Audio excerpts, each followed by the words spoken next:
When was the last time you crawled like you did before you learned to walk? 94% of people never crawl like they did when they were kids. But two really weird things happen to the ones who do. Number one, people who crawl daily report a 35% increase in thoracic mobility. And number two, an almost 50% decrease in chronic neck, back, and shoulder pain.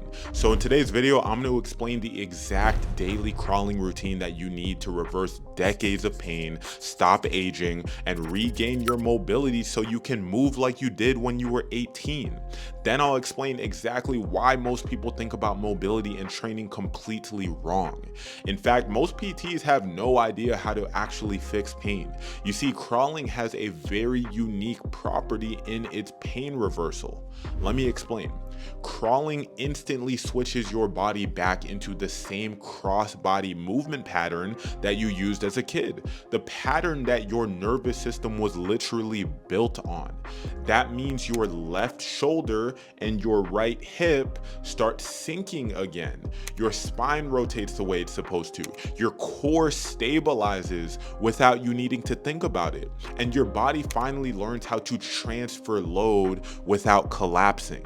Most people haven't moved this way in 20 to 30 years. So the moment they start crawling again, their nervous system wakes up. Their joints stop bracing, their muscles stop guarding, and pain drops fast. Not because you stretched, but because your body finally remembers how to move like a human again.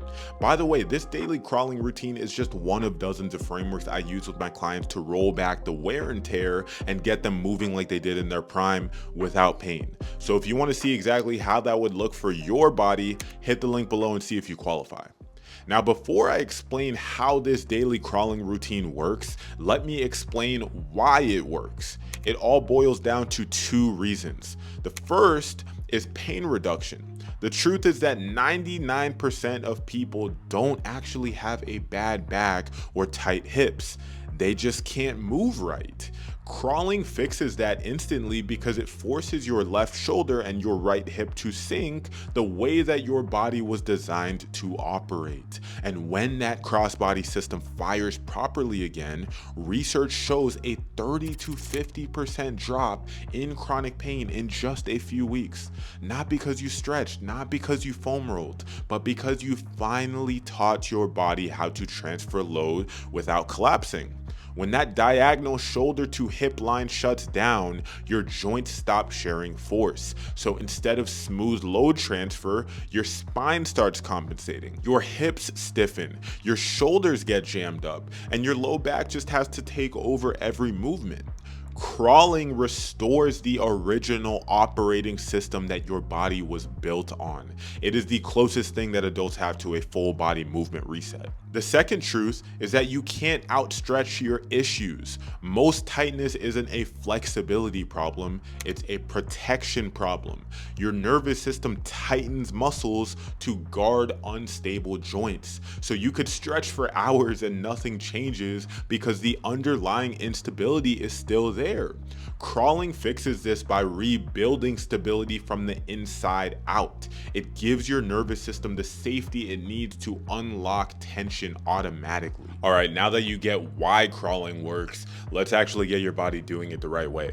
So there's three phases that you got to follow if you want crawling to rebuild the athletic, high performance movement that your body was designed for.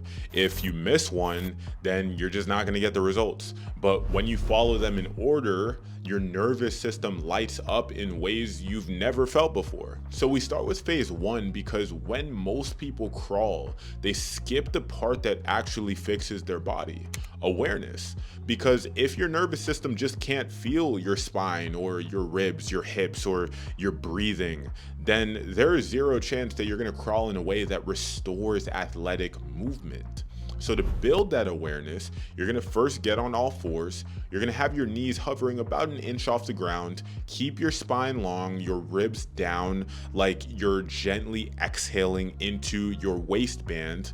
And now you're gonna take a full breath out, not a chest breath, but a deep exhale that lets your rib cage drop and your obliques wake up. You should feel the deep muscles around your spine working with the front and the sides of your core, not in isolation, but as one integrated system. This is what most high performers lose without realizing it.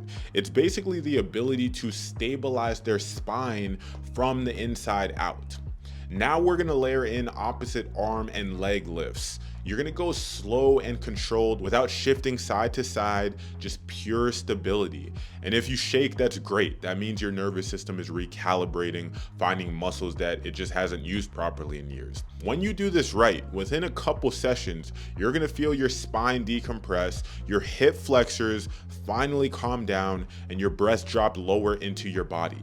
Okay, now on to phase 2. This is gonna teach your body to move with that awareness. You're gonna keep the same principles from before and build 3 crawling patterns on top of that. The first one is the forward crawl. You're gonna go opposite hand, opposite foot, moving together, the same pattern that you use when you run. When you do this well, your hips are gonna stay level instead of wobbling side to side. Your rib cage is gonna stay connected to your pelvis, and you're gonna feel like you're moving through your core. This carries straight into any kind of locomotion, from walking to sprinting. If forward crawling feels smooth and controlled, your strides are gonna start feeling lighter and more connected as well. The second crawl is backwards crawling. This is gonna teach you to control your body instead of just bracing everything. Going backwards forces your nervous system to slow down and organize. You might notice it's a bit more challenging to coordinate, and that's because a lot of us don't feel safe moving backwards. That on top of a new pattern might make you feel super unstable. So just focus on letting go of any unnecessary tension as you do this and keeping your breath light. This is basically your deceleration pattern: landing, stopping, and changing pace. If you're the person whose knees or back complain after change of direction work, this variation is going to directly target that. Number 3 is the side crawl. Sideways crawling trains the stuff that most people never touch. Your obliques keep your trunk stable as you shift side to side, and your hips learn to load laterally instead of just forward to back. This is huge for defense, sliding, cutting, and staying low and athletic. If you feel clunky moving side to side, or your hips feel jammed in a lateral stance, then this is where you'll feel the difference fastest. Once these patterns feel smooth in every direction, then your body's finally moving like a connected system again, and that's when you're ready to load those patterns in phase 3. Now, phase 3 is where we build on the previous 2 phases using the leopard crawl. You're gonna be lower and more athletic. You can think of it kind of like moving planks meets sprint mechanics. So you're gonna be in the same basic position, but the difference is that you drop your hips a little lower, kind of like you're trying to stay hidden and more stealthy. You're gonna take slightly longer, smoother steps, still keeping that opposite hand and opposite foot action, but you're just gonna make sure that you don't rush, you don't bounce through it. You're basically turning phase 2 into a moving strength exercise. When you do this well, your core has to stay locked in while your limbs move. This is the same anti-rotation strength that you need for sprinting, cutting, and whatever activities you want to do without your back barking. Your shoulders learn to stay stable while they bear weight, and that's huge for anyone who gets cranky shoulders from pressing or hanging. Your hips and your feet coordinate under load, so your body learns to push and propel without leaking force everywhere. This is where crawl work starts to feel like real training. You're gonna be breathing harder, your legs and shoulders are gonna be working, your core is gonna be lit up, but your joints are going to feel better when you stand up. You can start with a couple rounds of 30 seconds, forwards only, rest as much as you need to make sure that the form stays clean, and when that feels solid, then you add backwards. And only go faster if your hips stay level and your breathing stays calm. At this point, you're not just doing a crawling drill, but you've rebuilt one of your body's original movement systems and loaded it like an athlete. Work this crawl routine into your week and you'll feel your body getting more connected, more stable, and way less beat up from your training.